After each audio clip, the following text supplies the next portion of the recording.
Hi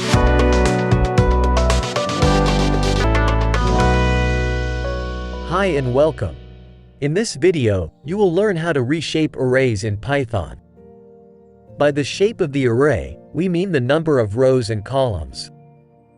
Often in data science, you want to change the shape of an array without changing the element values. Reshape allows us to restructure an array so that we maintain the same data, but it is organized as a different number of rows and columns. We can use the reshape function from the NumPy library to reshape arrays. Now let's go to practice.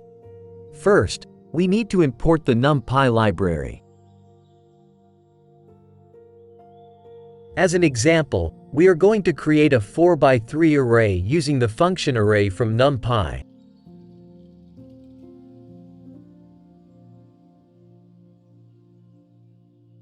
Let's suppose that you want to reshape the above array into 2x6 array, with 2 rows and 6 columns. We can do it using the function reshape. The only requirement for the reshape function is that the shape of the original and new array contains the same number of elements. This means that both have the same size. We can find the size of an array using the attribute size. One common argument for the reshape function is -1, which means as many as needed.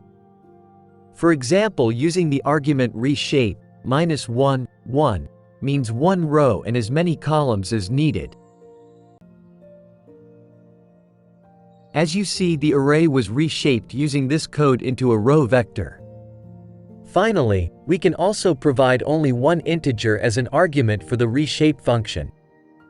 In that case, reshape will return a 1D array of that length. With this, we finished the video, where you learned how to reshape arrays in Python. If you liked this video, make sure to subscribe for more. Thanks for watching, and I hope that was helpful.